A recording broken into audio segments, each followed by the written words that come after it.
രക്തസമ്മർദ്ദം കൂടുന്നതിനെക്കുറിച്ചും കുറയുന്നതിനെക്കുറിച്ചും നിങ്ങൾ കേട്ടിട്ടുണ്ടാവും. നമ്മുടെ രക്തസമ്മർദ്ദം 120/80 മുകളിലോ അല്ലെങ്കിൽ 140/90 മുകളിലോ ആകുമ്പോഴാണ് ഈ രക്തസമ്മർദ്ദം കൂടുന്നത് കാണുന്നത്. ഇത് എന്നാൽ ഒരു സൈലന്റ് കില്ലറാണ്. പൊതുവെ ഹൈപ്പർ ടെൻഷൻ ഉണ്ടായാൽ ലക്ഷണങ്ങളൊന്നും പ്രകടമാക്കാറില്ല. നല്ല പീക്കിലെത്തുമ്പം അത്രയും പ്രഷർ കൂടുമ്പോഴാണ് നമുക്ക് ലക്ഷണങ്ങൾ ഫീൽ ചെയ്യുക.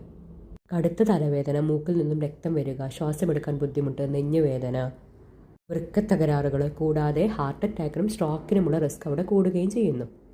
എന്നാൽ രക്തസമ്മർദ്ദം കുറയുന്ന സാഹചര്യം ഹൈപ്പോ ടെൻഷൻ എന്ന് പറയും.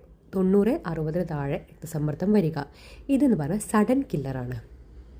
ഇങ്ങനെ രക്തസമ്മർദ്ദം കുറയുന്ന സാഹചര്യത്തിൽ നമ്മുടെ ശരീരത്തിൽ വേണ്ടത്ര രക്തസഞ്ചാരവും പല അവയവങ്ങളിലേക്കും വേണ്ടത്ര രക്തവിതരണവും ലഭിക്കുന്നില്ല എന്നാണ് അർത്ഥമാക്കുന്നത്.